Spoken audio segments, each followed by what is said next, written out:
Buenas tardes, bienvenidos autoridades académicas y demás personas que nos honran con su asistencia. Da comienzo el acto de recepción como académica de número de la ilustrísima señora doña María Belén Saiz Cantero Caparrós en esta Real Academia de Jurisprudencia y Legislación. Se declara abierto el solemne acto público y tiene la palabra el señor secretario, excelentísimo señor don José María Rosales de Angulo, para dar cuenta de los acuerdos relativos a su nombramiento y toma de posesión.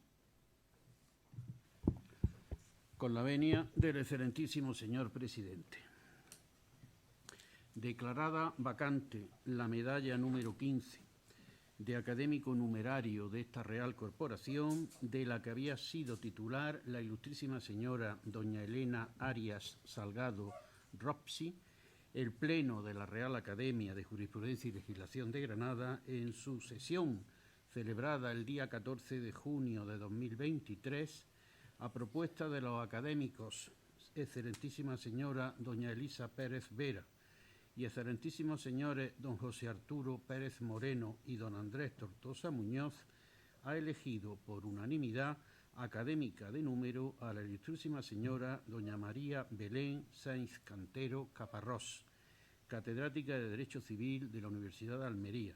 quien ocupará la vacante antes mencionada a partir de su toma de posesión. De conformidad con lo prescrito en los estatutos, la ilustrísima señora doña María Belén Saiz Cantero Caparrós ha aceptado su nombramiento y redactado el discurso de ingreso dentro de los plazos establecidos. Se ha señalado el día de hoy para su recepción oficial en este público y solemne acto, y ha sido designado el académico de número, excelentísimo señor don José Arturo Pérez Moreno, para contestar su discurso de ingreso en nombre de esta corporación. Nada más, señor presidente. Muchas gracias, señor secretario. Ruego a los académicos de número, ilustrísimo señor don Manuel Caballero Bonal Campuzano y excelentísimo señor don Leandro Cabrera Mercado, que se sirvan a acompañar a la nueva académica a fin de que tome posesión.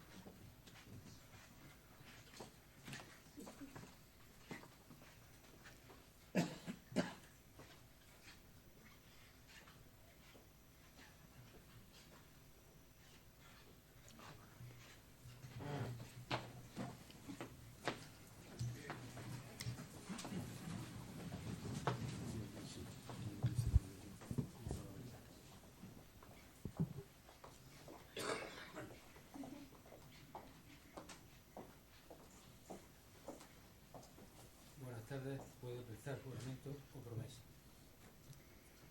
Juro cumplir fielmente las obligaciones que me incumben como académica de número de la Real Academia de Jurisprudencia y Legislación de Granada,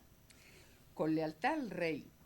guardar la Constitución como norma fundamental del Estado, el resto del ordenamiento jurídico y los estatutos de esta Real Corporación.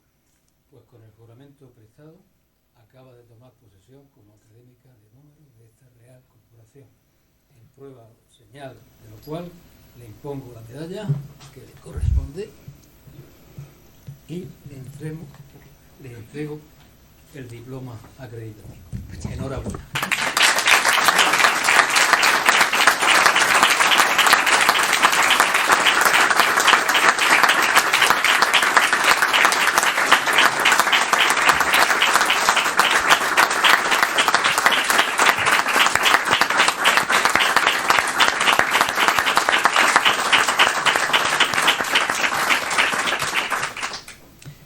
Puede acercarse. La nueva académica tiene la palabra para dar lectura a su discurso de ingreso con el título El derecho a la vivienda en la Ley Española 12/2023 de 24 de mayo, las soluciones civiles a la función social de la vivienda y la necesaria civilización de los mercados sobre este bien común. Cuando quiera. Excelentísimo señor presidente, excelentísimos e ilustrísimas señoras y señores académicos, excelentísimas e ilustrísimas autoridades, señoras y señores. En el día de hoy, que me dispongo a leer mi discurso de ingreso como académica de número de la Real Academia de Jurisprudencia y Legislación de Granada, mi memoria me transporta a otro día, el 29 de marzo de 1984, cuando pude asistir con mi madre y mis hermanos a escuchar el discurso de ingreso como académico de número de mi querido y añorado padre, el profesor de Derecho Penal José Antonio Sáenz Cantero. Yo era en ese momento una estudiante de primer curso de Derecho y asistí a un acto imponente que me impresionó muchísimo, pues además de la solemnidad que le es propia,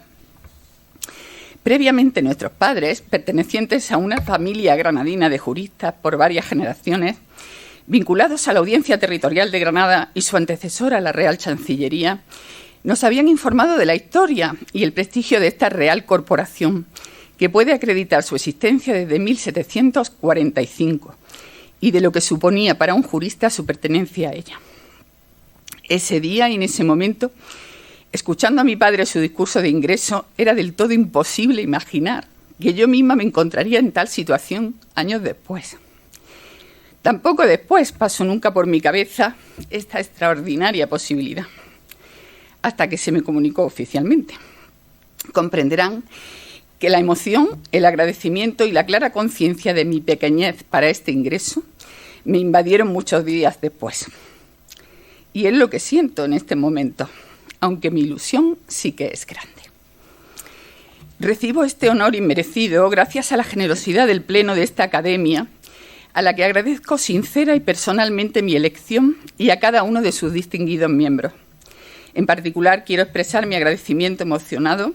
a los ilustres académicos proponentes de mi designación, la excelentísima señora doña Elisa Pérez Vera y el excelentísimo señor don Andrés Tortosa Muñoz, y especialmente a los académicos y queridos compañeros en la Universidad de Almería, el excelentísimo señor don José Arturo Pérez Moreno y el excelentísimo señor don Juan Manuel de Oña, que promovieron mi candidatura.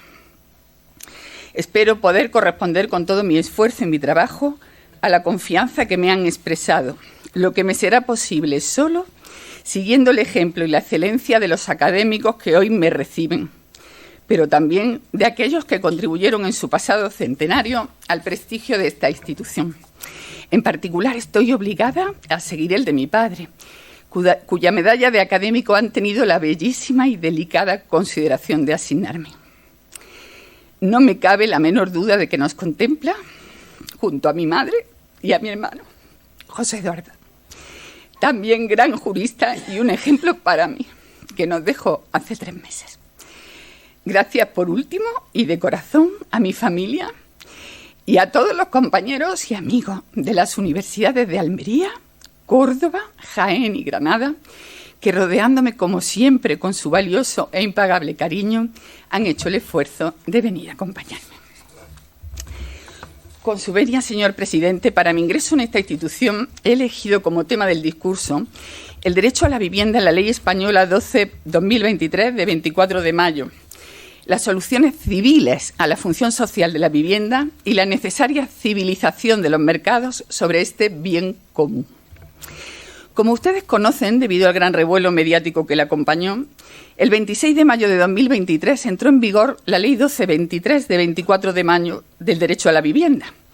que dice tener por objeto regular para todo el territorio español las condiciones básicas que garantizan la igualdad en el ejercicio de los derechos y en el cumplimiento de los deberes constitucionales relacionados con la vivienda,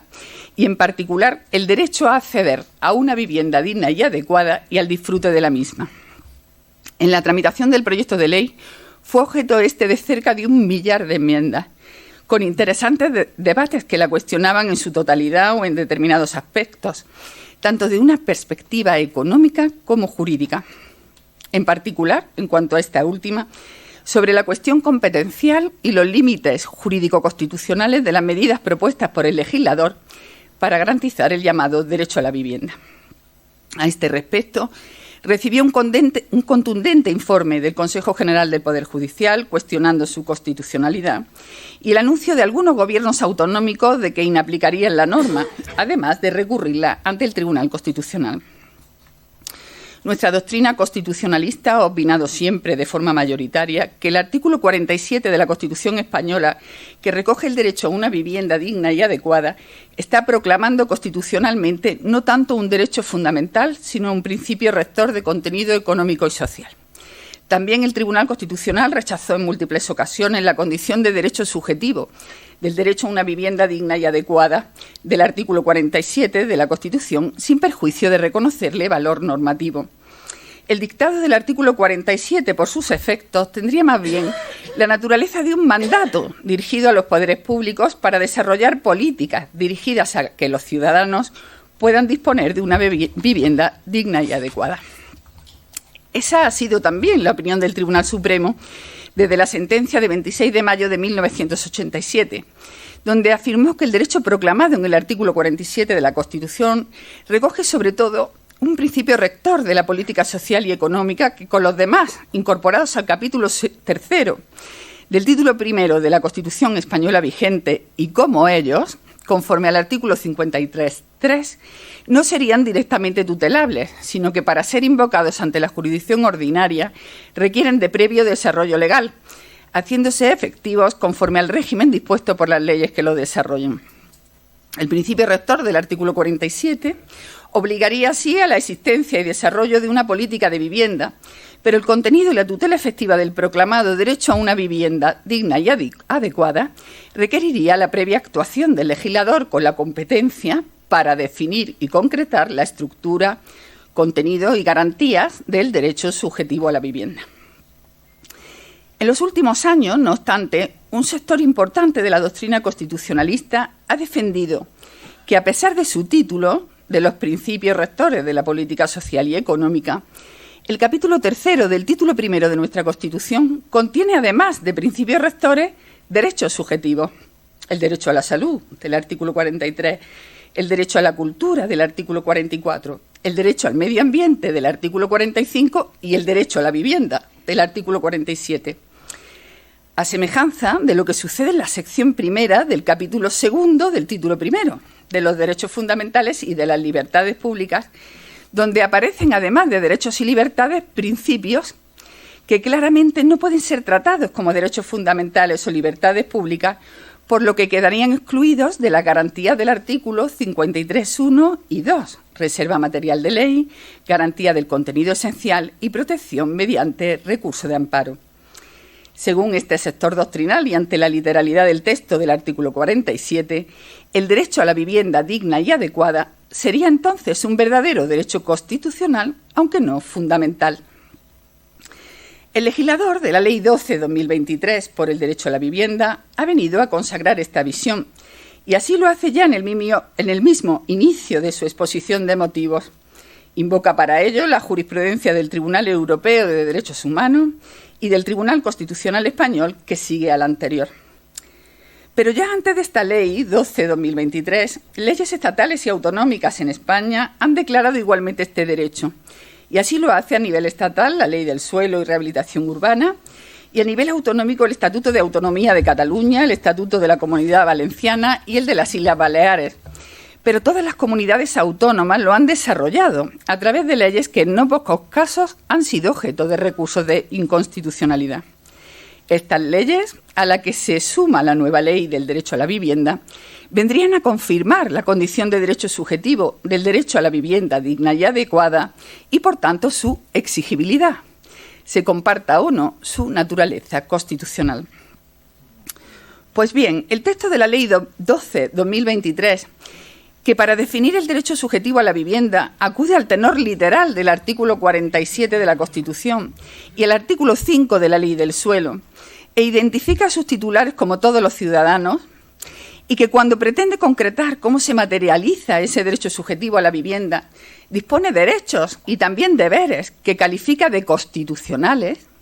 no contempla, sin embargo, el deber constitucional para los poderes públicos de procurar medios efectivos para que esos ciudadanos puedan reclamar una vivienda digna y adecuada. Y ello, aunque el artículo 47 contenga un mandato expreso dirigido a ello, precisamente a los poderes públicos, lo que los convierte en claro sujeto pasivo de ese derecho constitucional, aunque no fundamental,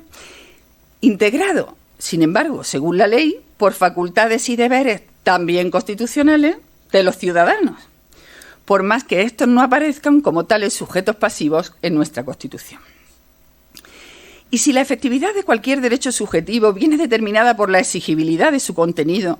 para que el titular satisfaga efectivamente el interés al que el derecho responde, parece que la Ley del Derecho a la Vivienda tendría que definir y diseñar los términos de la exigibilidad de este derecho,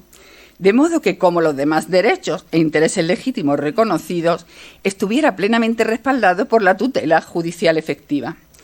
Es lo que hace, por ejemplo, la Ley Andaluza 1/2010 de 8 de marzo de Derecho a la Vivienda, que reconoce a los titulares de ese derecho su tutela jurisdiccional, de modo que pueden exigir judicialmente de la Administración Pública andaluza el cumplimiento de las obligaciones correlativas al derecho. La Ley Vasca 3/2015 de Vivienda, más concretamente, dispone en su artículo 9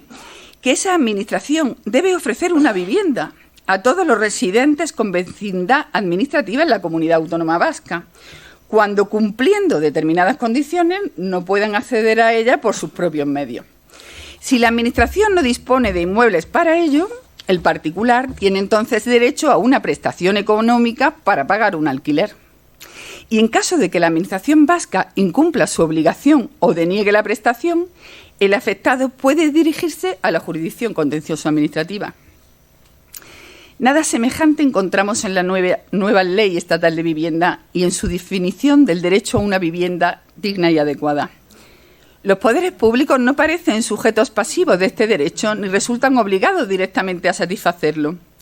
Cumplen, en primer lugar, con promover programas para aumentar el parque social de vivienda,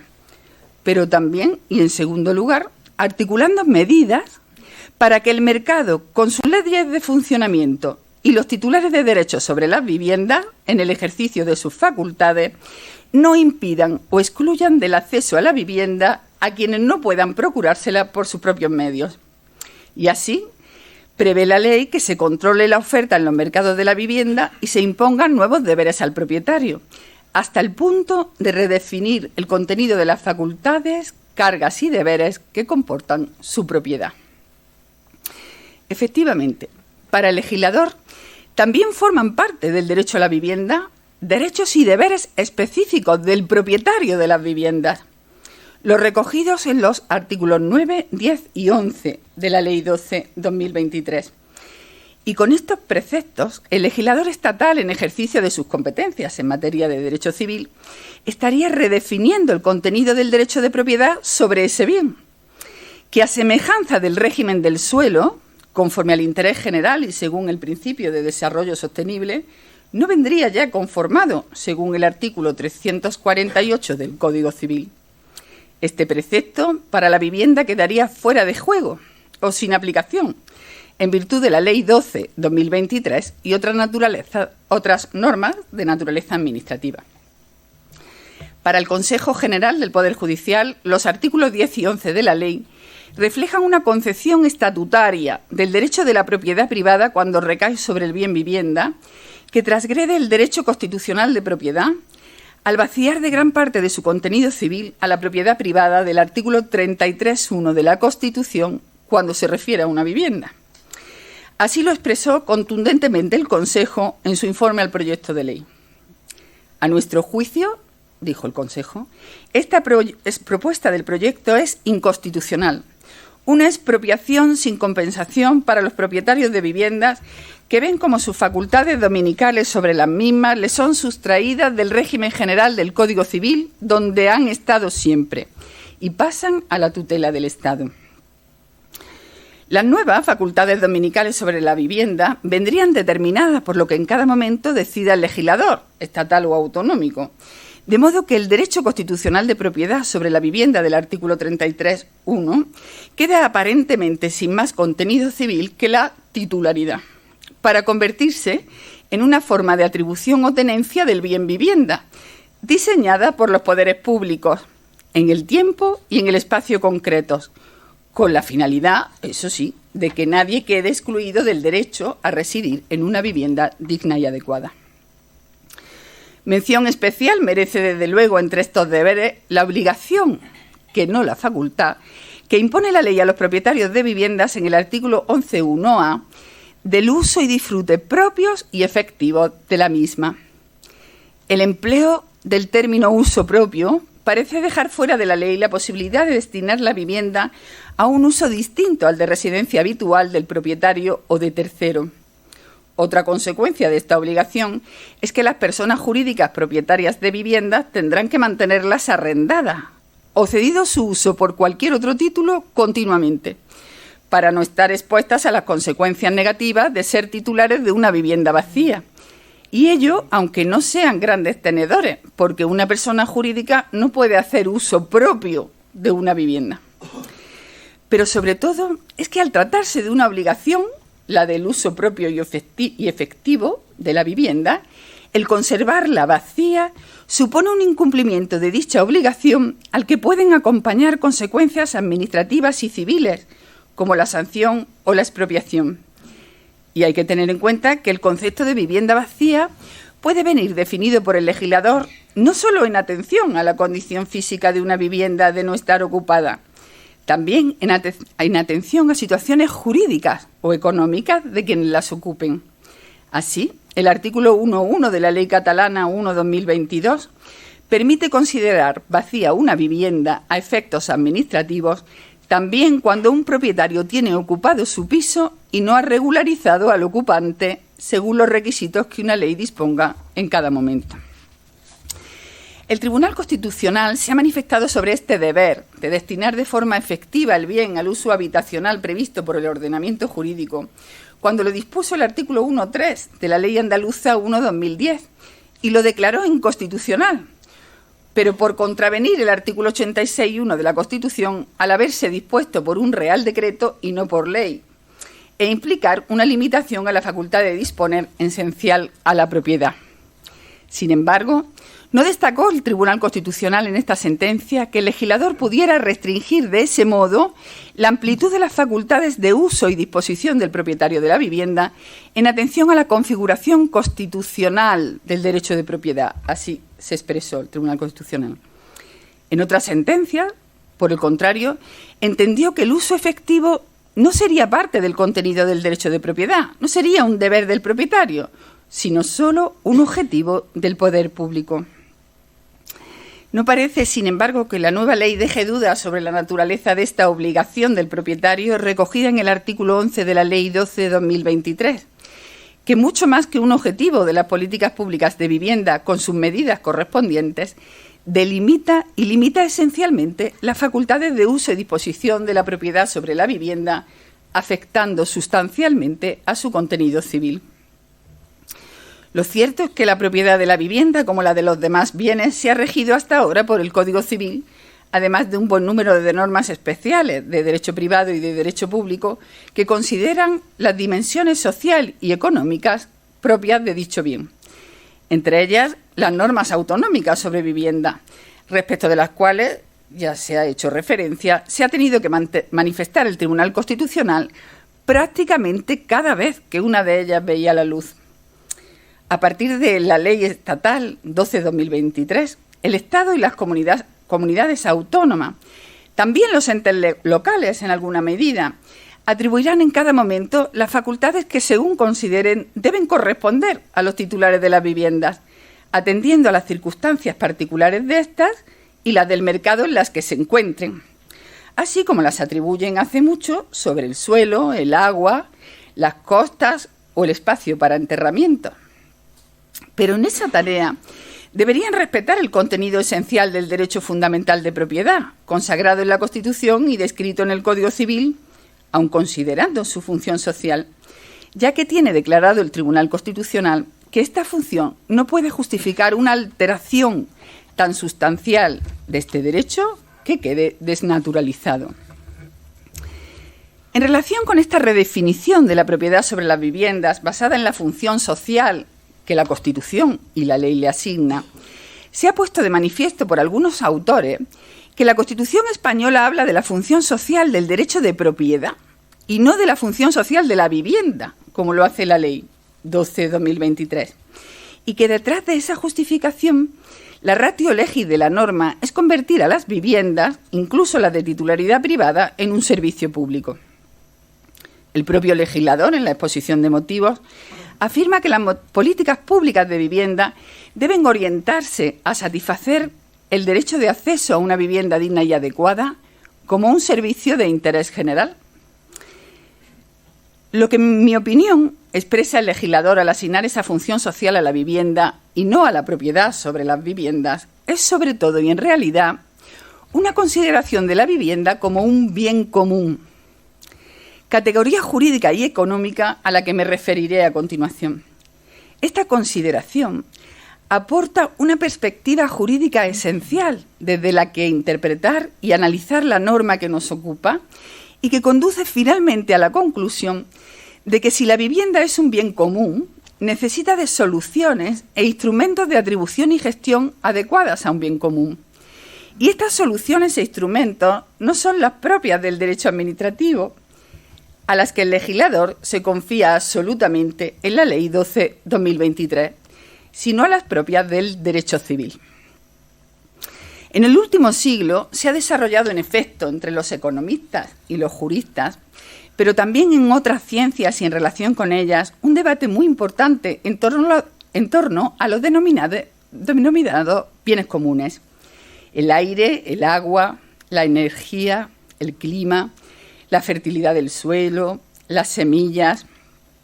la biodiversidad, el conocimiento, la cultura, el patrimonio histórico. Estos bienes se han ido sumando a la relación de bienes comunes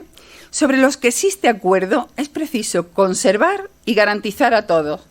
facilitando su acceso a quienes tengan dificultades, por resultar esenciales a todos los individuos y al mantenimiento del orden social democrático. La elaboración del concepto y el debate jurídico sobre los bienes comunes se intensificó en Italia en los años 2007 y 2008, cuando se estaba produciendo un proceso de privatización del patrimonio público. El gobierno italiano, a través del Ministerio de Justicia, creó una comisión por decreto de 21 de junio de 2007 que presidía Stefano Rodotà y que, para supervisar esas privatizaciones, se detuvo en analizar si estaban acomodadas al Código Civil italiano y los términos en que éste permite la venta de bienes públicos. En la comisión participaron otros juristas como Ugo Mattei y Eduardo Reviglio, que con otros estudiosos ya en 2003 habían propuesto a instancias del Ministerio de Economía y Finanzas un nuevo régimen jurídico de los bienes, atendiendo a su utilidad. La llamada Comisión Rodotà no vería finalmente reflejado su trabajo en el Códice, pero en 2009, con ocasión del proceso de privatización del agua en Italia, se produjo una gran movilización social que se denominó Acqua Bene Comune y que dio lugar a un referéndum el 13 de junio de 2011, cuyo resultado impidió la privatización del servicio de suministro del agua en toda Italia. Es así como el concepto de bienes comunes se hizo popular, y a partir de ese momento también los tribunales italianos han reflejado en su discurso de los bienes comunes, han reflejado en sus resoluciones la relación entre bienes comunes, personas y derechos. El discurso de los bienes comunes ha estado asimismo en los fundamentos de reglamentos de varias ciudades, como la de Bolonia de 2014 para el cuidado y la gestión de los bienes urbanos, pero también en la ocupación de varios teatros declarados Patrimonio Histórico Italiano,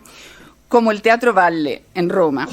Y en ello, algunos autores identificaron una específica subjetividad, un espacio constituyente de los bienes comunes al margen de su titularidad. Con los bienes comunes se produce un permanente conflicto entre los intereses privados y los colectivos que se proyectan sobre ellos, de modo que los usuarios de estos bienes, aunque sean sus propietarios, deben considerar que mientras actúan en interés propio explotando el bien común, éste se está reduciendo para todos. Dice en efecto el profesor Zamagni desde la economía civil: Si las personas que se benefician de un bien común no reconocen y aceptan que existe un vínculo de reciprocidad entre ellos, entonces ni el contrato social de Hobbes ni el individualismo libertario podrán conformar soluciones satisfactorias al problema de los bienes comunes. Y así, cuando las circunstancias determinan que se produzca una carrera de maximización del consumo, aquello que constituye la esencia de los bienes comunes es también el límite en el cual reside su tragedia. De modo que es posible que cuando los interesados en el bien común tomen conciencia de que no puede recuperarse, sea demasiado tarde. Esta es la tragedia de los comunes que acompaña a estos bienes inexorablemente debido a su naturaleza. Considerando esta, la protección jurídica de los intereses privados, colectivos y sociales sobre los bienes comunes, como la vivienda, con el reconocimiento y atribución de derechos subjetivos sobre estos bienes, también el de propiedad, debería afrontar dos aspectos esenciales según estos juristas y economistas. En primer lugar, ¿cómo han de atribuirse o distribuirse esos bienes entre los ciudadanos, garantizando su acceso en condiciones de igualdad, respetando las leyes de mercado, pero también atendiendo a la justicia social y considerando que no existe la misma libertad de elección en la demanda como en la oferta de los bienes esenciales? Ello puede requerir intervención, ya que se produce siempre una asimetría entre la demanda y el suministro que puede dejar fuera de juego al sujeto marginado económicamente. El segundo aspecto esencial que es preciso disponer al tratar de los bienes comunes, tan importante como el anterior, es organizar la gestión de dichos bienes para garantizar que no se degraden o se agoten, sino que por el contrario aumenten y se conserven adecuadamente a medida de las necesidades que de ellos se tengan. Para los economistas y los juristas de los bienes comunes es imprescindible una teoría articulada sobre su demanda, no tanto de la oferta, pues estos bienes precisan de formas distintas de atribución y las formas de atribución han de adecuarse a esa demanda. Pero precisan también de formas distintas de gestión, no pública ni privada, sino cooperativa o colaborativa, porque resulta esencial a los bienes comunes que quienes los necesitan y aprovechan consideren la necesidad de los demás como la propia y se autolimiten en su aprovechamiento. Necesitan una perspectiva relacional o de reciprocidad en su atribución y su gestión, como puso de manifiesto Rodotà, que impulsó especialmente este debate sobre la propiedad y la institucionalización de la solidaridad. Descrita tan sintéticamente la categoría de los bienes comunes en sus múltiples dimensiones y su tragedia, parece posible sostener que la nueva ley 1223 sobre el derecho a la vivienda refleja una consideración como bien común de la vivienda digna y adecuada. Esta consideración puede observarse especialmente en algunos aspectos de la regulación. Desde luego, en la Declaración de la Función Social de la Vivienda, que obliga a los poderes públicos a garantizar para todos, sin discriminación posible, el derecho subjetivo a la vivienda y asegurar su debida protección, conservación, rehabilitación y mejora. También en la previsión del artículo 5 de una acción pública en materia de vivienda, que, como observó el Consejo General del Poder Judicial en su informe, responde a un modelo de acción pública que puede calificarse de híbrido, al no ajustarse claramente a la típica acción pública prevista en la legislación urbanística de patrimonio histórico, costas o espacios naturales, pero tampoco al más restrictivo previsto en la legislación medioambiental.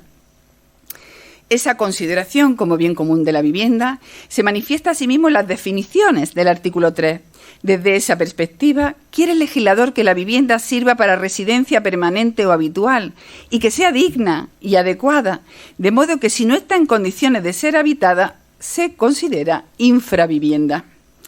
Pero sobre todo, una condición en la que no puede estar una vivienda considerada como bien común es vacía, es decir, no habitada por su titular, cuando pueda concluirse que el resto, necesitándolo, están excluidos de su uso habitacional. Por su función social, la vivienda es, en la ley, un bien dirigido a satisfacer las necesidades básicas de alojamiento de las personas y unidades de convivencia, según el artículo 7.1. De ahí que ya el artículo primero, en su párrafo segundo, disponga el deber del titular de derechos reales o de créditos sobre una vivienda a destinar la misma al uso habitacional previsto por el ordenamiento jurídico. De este modo, su no uso, pero también cualquier otro uso distinto al señalado por el legislador en atención a esa función social, podría resultar sancionable administrativamente, con multas, medidas tributarias o expropiaciones, pero también civilmente con la nulidad por ilicitud de causa de los instrumentos jurídicos que se hayan utilizado para atribuirla. A ello responde también la penalización fiscal a través del impuesto municipal de bienes inmuebles sobre las viviendas vacías durante más de 2 años, salvo causas justificadas de desocupación temporal. El objetivo de estas medidas es siempre que los propietarios de las viviendas que no usen las ofrezcan al mercado, garantizando así el suministro de este bien común. Y revela desde luego una consideración de la vivienda como bien común la previsión en la Ley 1223 de políticas públicas destinadas a satisfacer el derecho de acceso a una vivienda digna y adecuada a través de la creación y gestión de parques públicos de vivienda y a la provisión de viviendas para el parque privado, pero sometidas a algún régimen de protección pública. Pero también, como hemos visto, el impulso al desarrollo de políticas públicas dirigidas a favorecer la existencia de una oferta suficiente y adecuada de vivienda que responda a la demanda existente y permita el equilibrio del mercado, asegurando la transparencia y adecuado funcionamiento del mismo. Y es precisamente a este respecto donde demuestra la ley una absoluta falta de confianza en los instrumentos civiles de atribución, gestión y protección de los derechos sobre una vivienda. Solo a título de ejemplo, como muestra de esta desconfianza, basta observar cómo queda relegado un instrumento tan esencial en el tráfico jurídico inmobiliario como es el registro de la propiedad. Este resulta fundamental para dar seguridad jurídica y garantizar los derechos reales y algunos de crédito sobre todos los bienes inmuebles, destacadamente sobre las viviendas, por lo que podría ser un instrumento privilegiado para garantizar el cumplimiento de los deberes que contempla la ley. El registro proporciona además a los particulares, pero también a los entes públicos y sus administraciones, datos físicos certeros sobre las fincas a través del sistema de bases gráficas, lo que lo pone en condiciones de servir muy eficazmente a las políticas públicas sobre bienes inmuebles. Sin embargo, esta ley ni siquiera ordena la publicación registral de las zonas de mercado residencial tensionado. Solo prevé, eso sí, que las administraciones puedan suscribir convenios en relación con la vivienda con los registradores de la propiedad. Dicen los economistas que la teoría económica ha errado, privilegiando siempre el enfoque de la oferta, no así de la demanda en el problema de los bienes comunes. Es decir, ha puesto el punto de atención en la cuestión de cómo crear incentivos para garantizar un adecuado nivel de suministro de esos bienes. Y esto es lo que hace la Ley 12/2023 respecto de los mercados de la vivienda, errando también. Se dirige a garantizar la oferta, aunque en ese empeño podría estar limitando en exceso la libertad de los propietarios y sus facultades de decisión, sin ofrecer otras soluciones de atribución y gestión, soluciones civiles y no administrativas a las que me referiré a continuación y que podrían resultar más eficaces. Procurar la oferta de vivienda es el objetivo de medidas relativas al parque social de viviendas y la vivienda protegida, particularmente en régimen de alquiler, contemplando expresamente el aumento de los porcentajes de reserva de suelo para dichas viviendas. Pero también es el objetivo de las medidas sobre el parque privado de viviendas y los mercados tensionados, previendo la ley que las comunidades autónomas y los ayuntamientos en un municipio, zona o barrio que califiquen previamente como área tensionada, puedan limitar los precios de los alquileres en dichas zonas. La ley dispone también prórrogas forzosas de los arrendamientos en esas zonas tensionadas y la degravación de la renta obtenida por el arrendador cuando la vivienda hubiese sido objeto de rehabilitación, se alquila a jóvenes o si se efectúa una rebaja del alquiler respecto de la firma anterior. Fuera de las zonas tensionadas, quiere la ley proteger también a todos los arrendatarios, disponiendo para todos los arrendamientos topes a la subida de las rentas y para controlar efectivamente las que se satisfacen en todas las relaciones arrendaticias, se obliga a que el pago del alquiler se realice a través de medios electrónicos, a menos que una de las partes carezca de cuenta bancaria o acceso a medios electrónicos de pago. Solo en estos casos, y a solicitud de dicha parte, se realizará el pago en metálico en la vivienda arrendada. La ley asigna los gastos de gestión inmobiliaria y de formalización del contrato al arrendador, cuando son de habitual carga hasta ahora para el arrendatario en zonas de mucha demanda y poca oferta. Y otros gastos atribuibles al arrendador, como los de comunidad, tasas de basura, cualquier otro gasto, serán trasladables al arrendatario solo si se pacta expresa y previamente. Pero sobre todo quiere proteger el legislador a los arrendatarios vulnerables de ser desahuciados si el propietario se propone instar un procedimiento para pedir el desalojo de la vivienda cuando el inquilino no satisface las rentas o se ha producido una ocupación. Así, dependiendo de si el propietario es o no un gran tenedor, lo que habrá de justificarse, deberá acreditar además el arrendador que pretende el desahucio que el ocupante que está usando la vivienda como habitual no está en situación deberá acreditar el arrendador que el ocupante que está usando la vivienda como habitual no está en situación de vulnerabilidad y que ha acudido a los órganos de conciliación o intermediación dispuestos por las administraciones competentes. Según las circunstancias concurrentes, los lanzamientos de vivienda podrán retrasarse hasta 2 años. Será necesario un tiempo para valorar si estas medidas, en particular las que intervienen en la relación entre privados, junto a otras que sugiere la ley, consiguen su objetivo: garantizar a todos, en todo el país, el acceso a una vivienda digna y adecuada.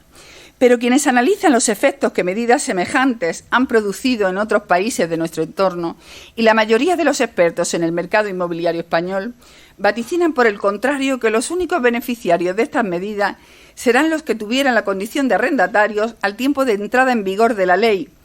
y por el tiempo que duren sus contratos, ya que todas ellas provocarán que los de larga duración disminuyan en favor de los temporales, los de habitaciones o los turísticos, para escapar del ámbito de aplicación de la ley, y que la oferta del alquiler en general disminuirá paradójicamente a pesar de las penalizaciones fiscales a las viviendas vacías o destinadas a uso distinto, encareciendo como consecuencia los precios del alquiler y con ello provocando finalmente una exclusión progresiva del acceso a las viviendas de personas y familias con rentas medias y bajas, y ello no solo en las zonas tensionadas. Pero si, como afirman los economistas de la economía civil, el estudio de la demanda de este bien común y no tanto de la oferta ha de ser el punto de partida para ofrecer soluciones sobre estos bienes a los consumidores más vulnerables, es considerando la demanda de la vivienda cómo será posible decidir sobre la forma más efectiva de atribución de las viviendas a los ciudadanos que las necesiten. Si hay colectivos que por sus circunstancias no pueden acceder a este bien en el mercado en ninguna condición, deben procurarse viviendas sociales suficientes, con políticas de redistribución y de justicia social. Como muchos han afirmado, la vivienda social es la gran ausente y el gran problema de la vivienda en España, y realmente no es posible aspirar a que los poderes públicos improvisen el parque de viviendas sociales o asequibles que se necesita y no existe, contando exclusivamente con nuevas construcciones. Esto puede conducir a la expropiación de viviendas vacías o abandonadas, incluso a expropiaciones temporales, si resultara ineludible y eficaz, pues hay que recordar que se ha considerado ya constitucional. En estos casos deberían mediar siempre las garantías que corresponden y, desde luego, la correspondiente indemnización. El parque social de viviendas que existe y se vaya generando debe acompañarse, además, de una gestión eficiente del mismo, que se sostenga sobre normas que salvaguarden el bien común para el uso de la comunidad entera, garantizando el libre acceso al recurso. Se deben adoptar medidas que respondan a una norma de cooperación condicional. El individuo coopera si los demás cooperan. Y por otro, se debe invertir en reforzar dicha norma para evitar el riesgo siempre presente en los bienes comunes de que los free riders disfruten de beneficios sin contribuir en sus costos. Y todo ello debe realizarse de modo que la identidad del grupo de personas que usan dicho recurso se preserve a lo largo del tiempo, para que los conflictos puedan resolverse a través del diálogo y no de la exclusión. Por último, se debe garantizar que se comparten tanto las reglas de la gestión comunitaria como el intercambio de información respecto del comportamiento individual para coordinar las acciones del grupo. Nada de esto se considera en la nueva ley, a pesar de su importancia y a pesar de que el parque público de viviendas es el origen del problema. Pero, por otra parte, si se atiende a la demanda de este bien común, se comprende que el mayor colectivo de ciudadanos con dificultades de acceso a la vivienda es el de aquellos que disponen de ingresos, pero no suficientes, para adquirir una vivienda por los precios que alcanzan en el mercado y que en el arrendamiento se encuentran en una posición jurídica inestable e imprevisible, siempre costosa. Este colectivo, en particular, puede encontrar respuesta en forma de atribución de la vivienda digna y adecuada de naturaleza privada, propias de la economía civil y el derecho civil.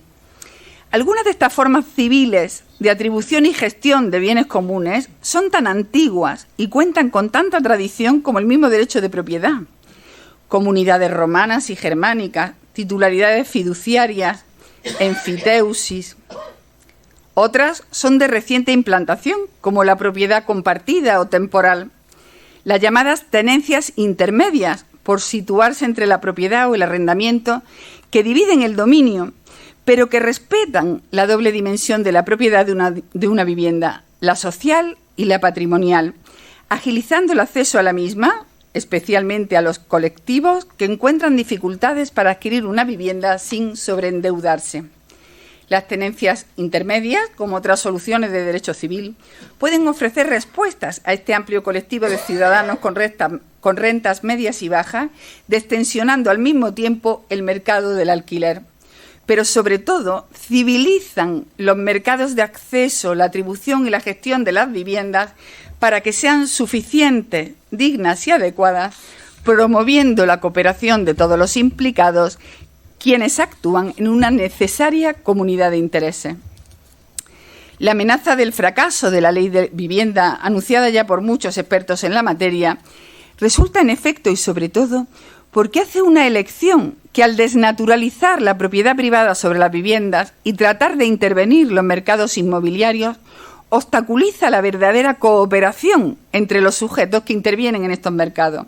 Y este es un principio esencial en la atribución y gestión de bienes comunes, según quienes se han ocupado de ellos, tal y como hemos visto.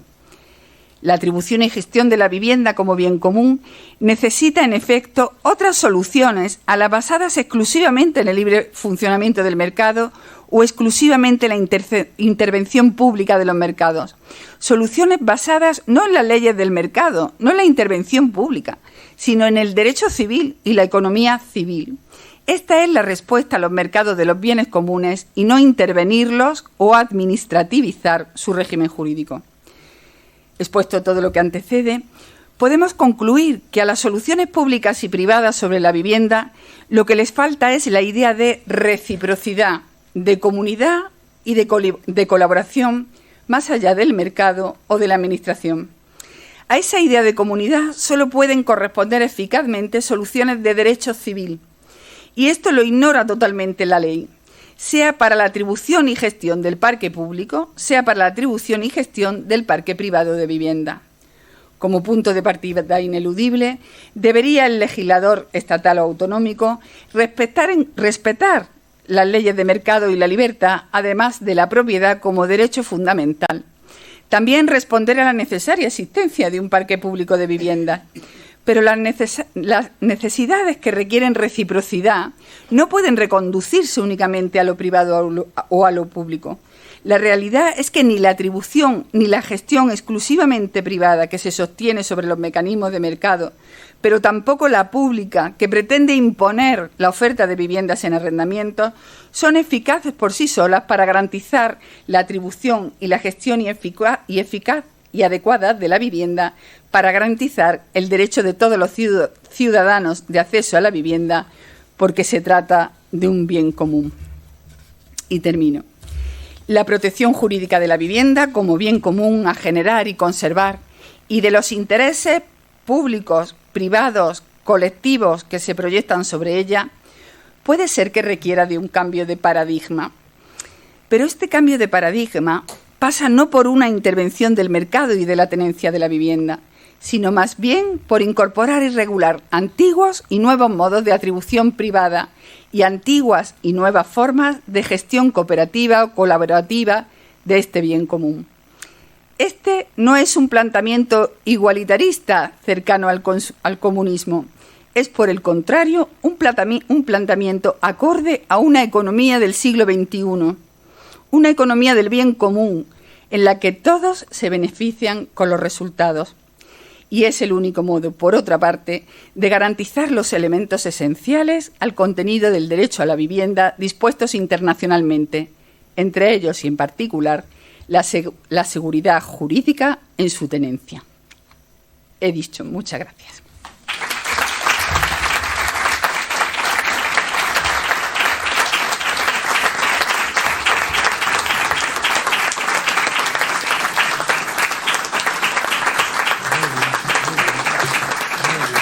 Puede ocupar su asiento. Tiene la palabra el académico de número, excelentísimo señor don José Arturo Pérez Moreno, para contestar el discurso de ingreso en nombre de la corporación.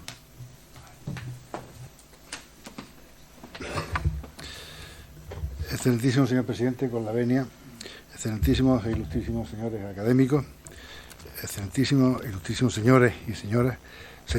y señores.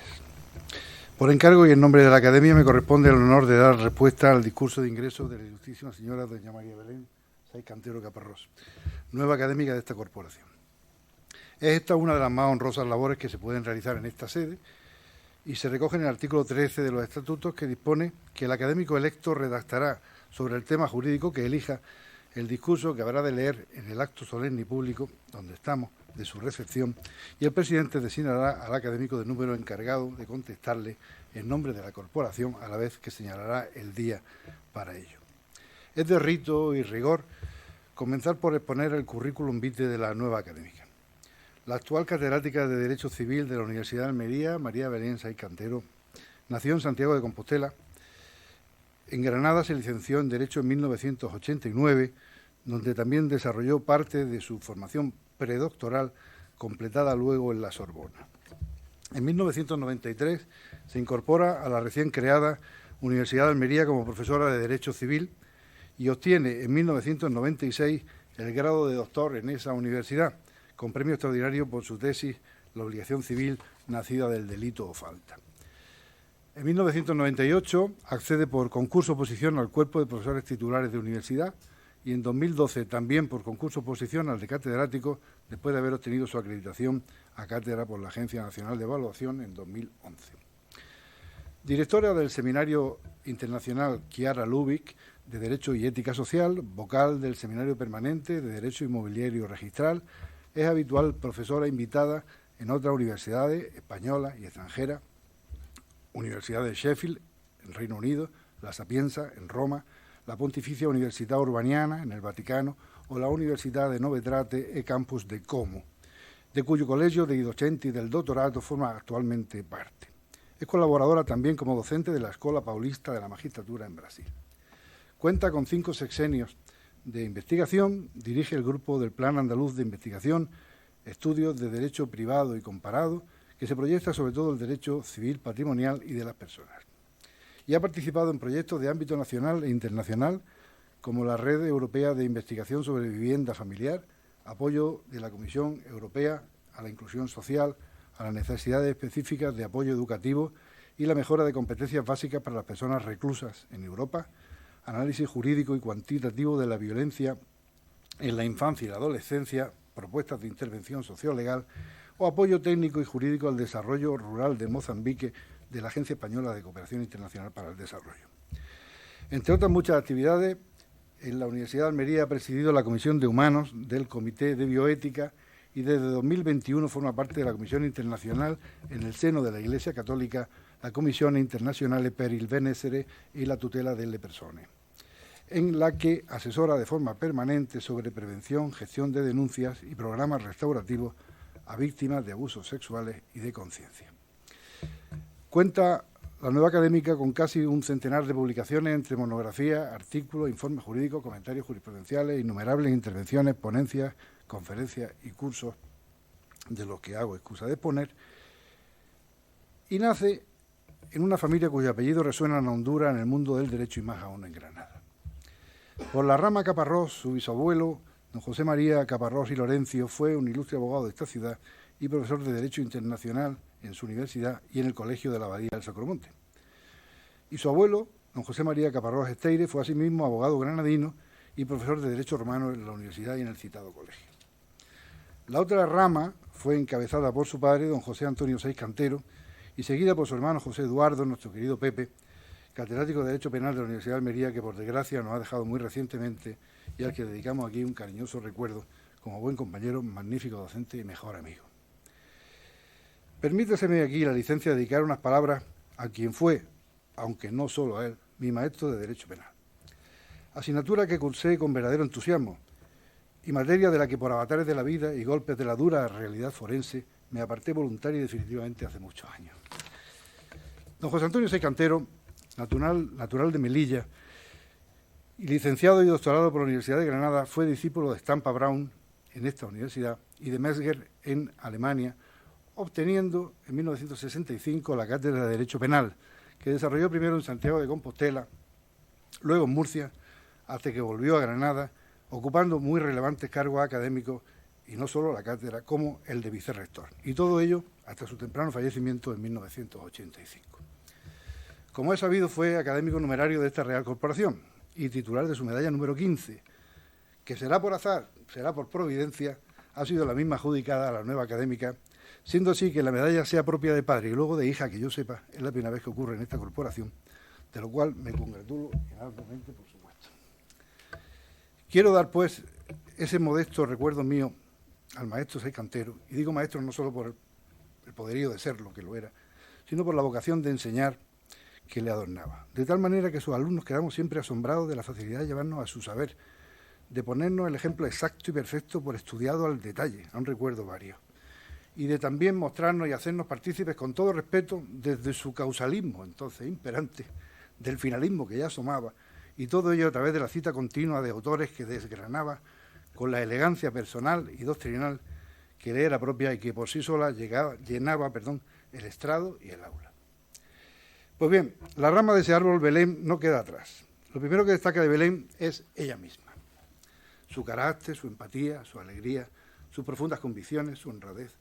su lealtad a la universidad y su rigor en la docencia, el cariño de sus alumnos y los compañeros son testigos. Belén es una jurista reflexiva, honda, que gusta llegar a los últimos rincones de la norma o a la institución que analiza, como acabamos de ver y oír. La conocí cuando llegó a aquella recién nacida Universidad de Almería y siendo yo, como sigo siendo, profesor asociado de Derecho Procesal, éramos de los primeros de aquella Universitas Illumine Sapientia y hemos mantenido nuestra relación y amistad con los años, con complicados momentos incluso que hemos compartido y superado juntos, siempre Belén con su magnífica disposición como trabajadora incansable y muy positiva. Belén Saiz Cantero es, por méritos sobrados que acabamos de ver, merecedora de su asiento en esta corporación académica, y así por ello se la propuso y la institución ha acertado al designarla como su nueva académica de número, que llena holgadamente lo que para ello impone nuestro estatuto. El discurso de Belén ha sido el fruto de serias reflexiones sobre algo tan en debate como la vivienda. El derecho a la vivienda de la Ley Española 12/2003, las soluciones civiles a la función social de la vivienda y la necesaria civilización de los mercados sobre este bien común. La Nueva Académica ha desgranado esa ley y nos ha guiado magistralmente en su análisis.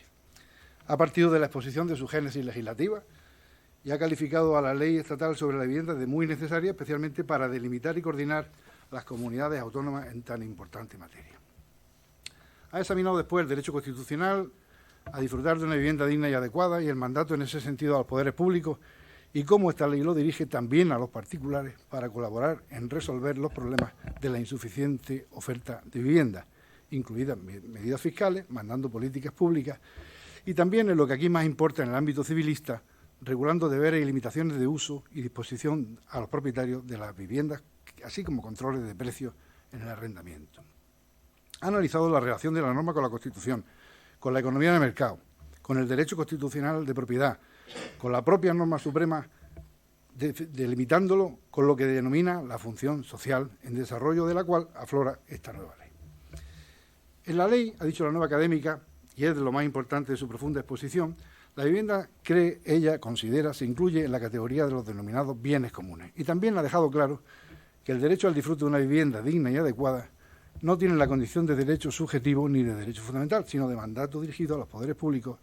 para desarrollar políticas dirigidas a que los ciudadanos puedan disponer o disfrutar de esa vivienda digna y adecuada.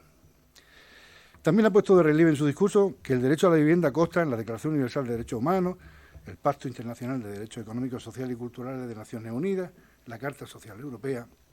y la Carta de Derechos Fundamentales. Y asimismo ha traído a colación que antes de esta ley otras leyes estatales y autonómicas han declarado igualmente este derecho. Pero resulta curioso que ha dejado patente la nueva académica que la nueva ley de vivienda no define ni describe el derecho a la vivienda, sino que utiliza la indirecta vía, dice ella, de redefinir el contenido del derecho de propiedad cuando recae sobre el bien vivienda, disponiendo facultades, derechos, cargas para el propietario de una vivienda y para quienes quieren acceder a ella, atendiendo a la dimensión social de ese bien. Y es cierto que en esa ley los poderes públicos no parecen sujetos pasivos del derecho a la vivienda, ni resultan obligados directamente a satisfacerlo, como ella dice, cumplen con promover y articular medidas. Desde luego, llama la atención que la ley recoja un derecho literal a participar en los programas públicos de vivienda en los términos y condiciones establecidos en la normativa reguladora, pero no obliga a las administraciones públicas a generar un parque social de vivienda y a desarrollar programas públicos de vivienda. Los poderes públicos se limitan a articular medidas para que el mercado, comillas otra vez, y los titulares de derechos sobre la vivienda, en el ejercicio de sus facultades, no impidan o excluyan el acceso a la vivienda digna y adecuada a quienes no puedan procurársela, por sus propios medios. La ley, nos ha dicho, declara e impone derechos y deberes específicos del propietario de una vivienda, con lo que, según la nueva académica, estaría redefiniendo el contenido del derecho a la propiedad, sobrepasando el artículo 348 del Código Civil. Ya se sabe que bastará una palabra del legislador para que caigan bibliotecas enteras. En efecto, es así y ya viene de antiguo. La definición romana o medieval de propiedad o dominio, como el ius utendi, et fruendi, et abutendi, el derecho a usar, disfrutar y abusar de la propia cosa, dejó, menos mal que comenzando por el derecho a abusar de la cosa, de ser una verdad jurídica. Y ocurrió con la afirmación Bolonia de que el que es dueño del suelo lo es por arriba hasta el cielo y por abajo hasta el infierno. La legislación de minas, aguas, transporte, especialmente los aéreos y subterráneos, la expropiación forzosa, el urbanismo, han sido hitos en esa desescalada. Como exponía quien fue mi maestro en Derecho Civil, don Antonio Guión, en su obra Con 10 Picazo, ya en 1913, la sentencia de la Corte de Amiens, en su asunto Clément Ballard, propietario de un terreno en que aterrizaban dirigibles,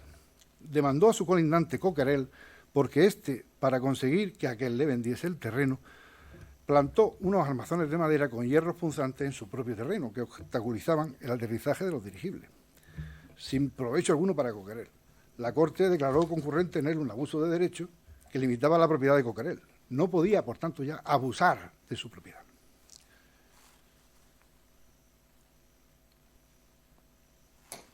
Como dice la nueva académica, la propiedad de la vivienda, como la de los demás bienes, se ha regido tradicionalmente por el Código Civil y además por un buen número de normas de derecho privado y público, en sus dimensiones también económica y social.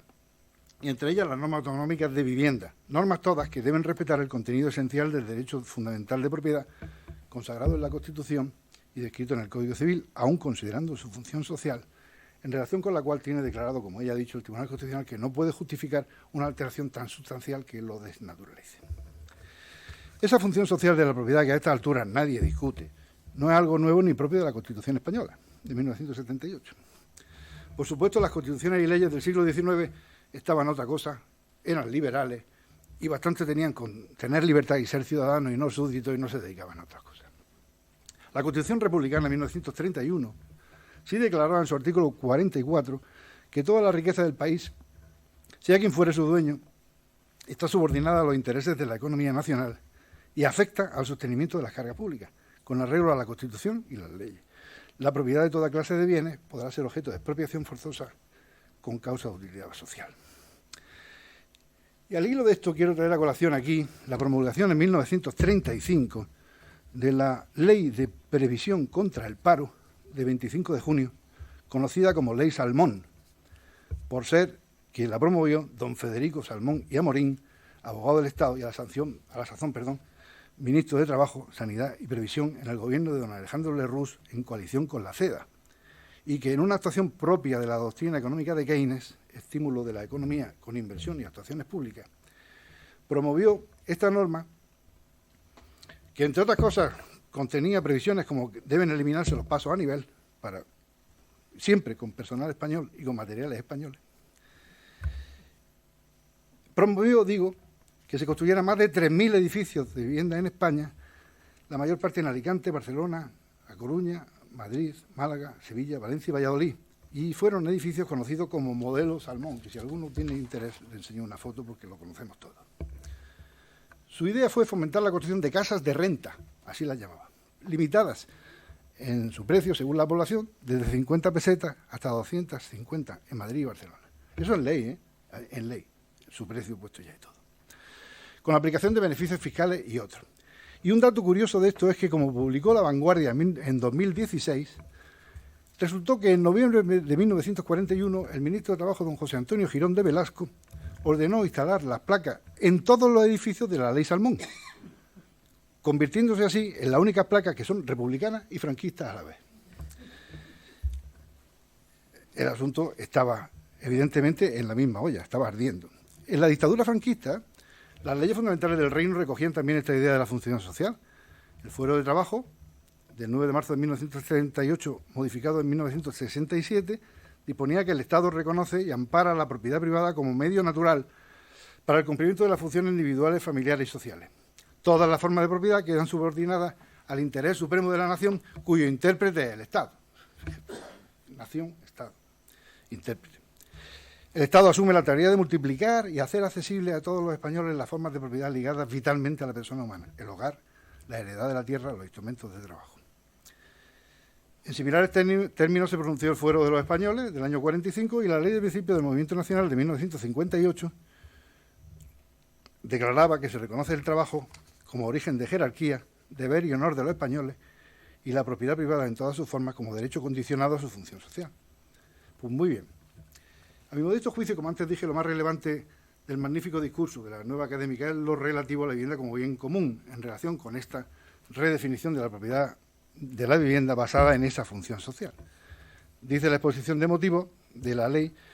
que las políticas públicas de vivienda deben orientarse a satisfacer el derecho de acceso a una vivienda digna y adecuada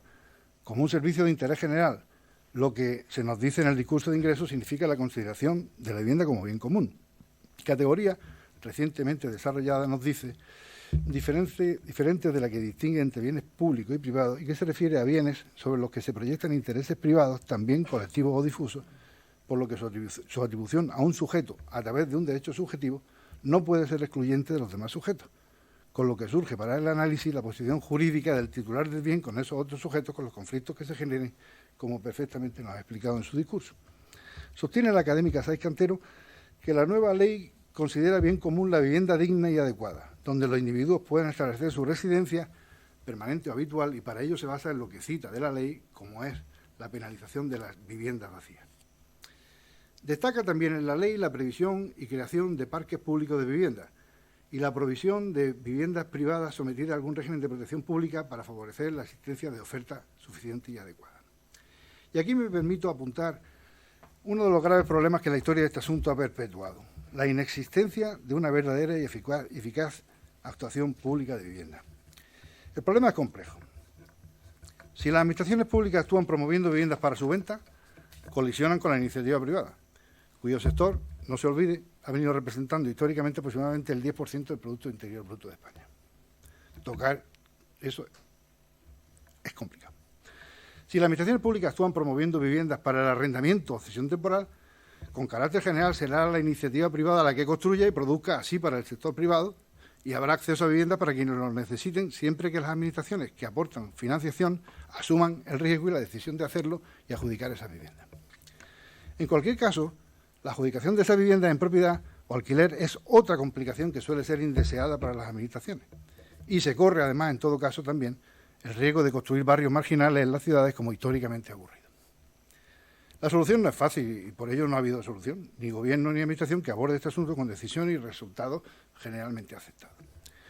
Durante todo el gobierno de Franco se constituyeron más de 4 millones de viviendas sociales y fueron varias instituciones las que entraron en este campo. Ministerio de la Vivienda, Instituto Nacional de la Vivienda, Obra Sindical del Hogar, Servicio Nacional de Regiones Devastadas, que así se llamaba, y Reparaciones,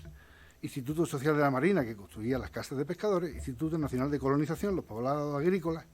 todos ellos con su peculiar fisonomía y con la característica de una calidad media o media baja y siempre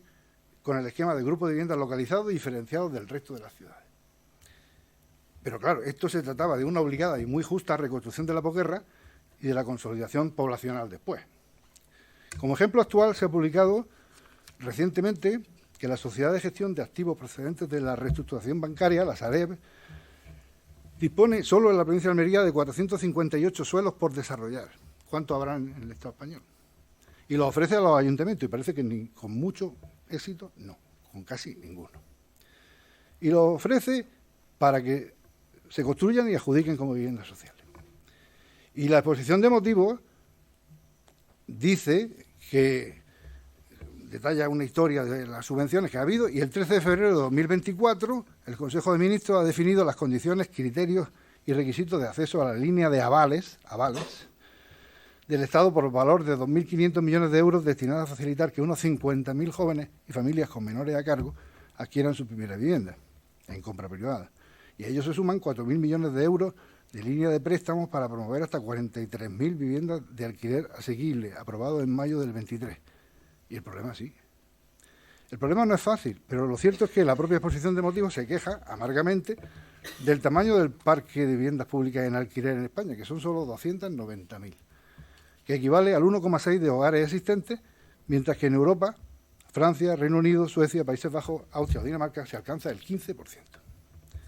Así las cosas, la ley prevé solucionar esto, pero prima facie,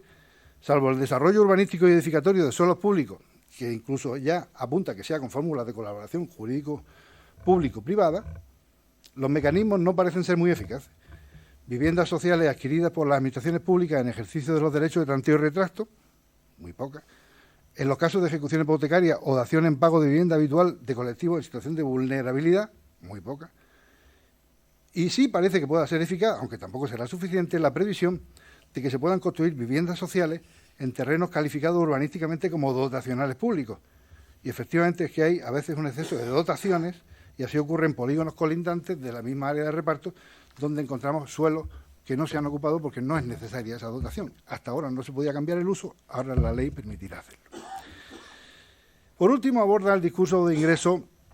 las cuestiones relativas al arrendamiento, analizando los temas del acceso a la vivienda como derecho subjetivo, con medidas como el parque social de viviendas y la vivienda protegida en régimen de alquiler y medidas respecto a los mercados tensionados, en que se pueden limitar los precios del alquiler dependiendo de si se trata o no de grandes propietarios, a definir, como ha explicado ella, o de viviendas vacías.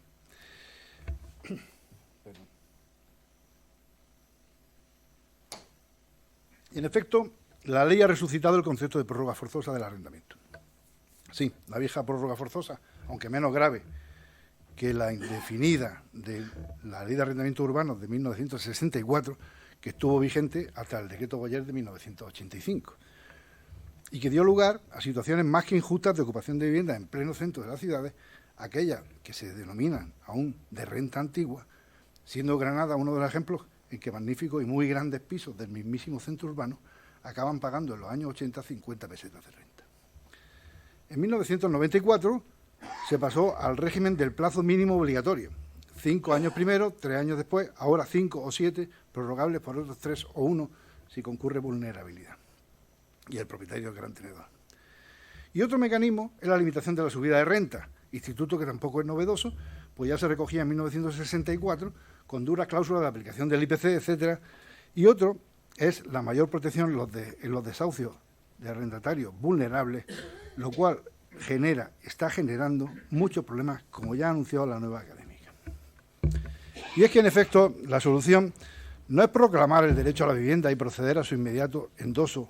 al mercado privado, con medidas ad hoc, sino, como muy bien ha dicho ella, incorporar y regular nuevos modos de atribución privada, nuevas formas de gestión cooperativa y colaborativa de este bien común, iniciativas públicas sin endoso, con asunción pública del problema, con luz sobre la infravivienda y el sinogarismo, con viviendas sociales para el alquiler promovidas públicamente, cuyo número visto es claramente ínfimo. Y todo ello siempre unido a una regulación clara y eficaz que cubra las necesidades reales, pero evite los abusos y prime el paso gradual, pero sin pausa, hacia la compra de la propia vivienda. Lo democrático y social es dar oportunidades, pero no puede perderse de vista que las que se dan pertenecen a toda la sociedad y han de ir acompañadas, por tanto, de medidas que impidan la burla del fin real de esas medidas y el acceso a otros de esas mismas oportunidades, una vez llegado su momento.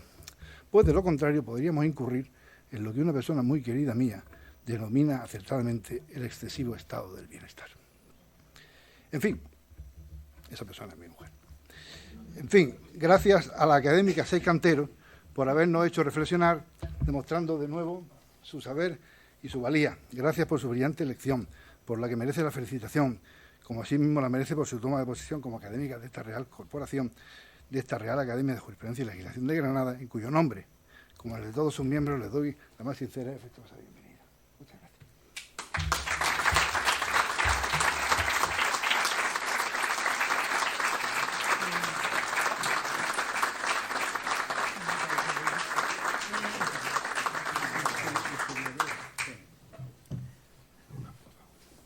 El excelente discurso de contestación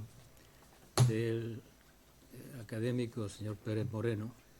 está pronunciado en nombre de la corporación. Por lo tanto, nada tengo que añadir en cuanto a la figura de la nueva académica y en cuanto a el contenido de su excelentísimo discurso, meditado, profundo, exhaustivo, crítico y aportando soluciones y planteándonos problemas para que los meditemos y los estudiemos, que es la función de la Real Academia. Yo solo quiero, antes de dar por concluido este acto, unirme al recuerdo emocionado. Se ha emocionado la académica, como es natural, al recordar a su padre y a su familia. Yo recuerdo al que fue académico y quiero unirme a la ponderación de su nivel, de su categoría, de sus méritos. También lo conocí como profesor cuando, en mi caso, como alumno del profesor Estampa Brown, tuve ocasión de recibir abundantes clases de su entonces profesor adjunto, don José Antonio Sáiz Cantero. Un recuerdo emocionado a él y a su familia como el que sin alcanzar como natural el nivel de profundidad de ser su propia hija, ha expresado con tanta emoción la nueva académica. Y unido a eso, solamente quiero felicitar muy efusivamente a la nueva académica y con ello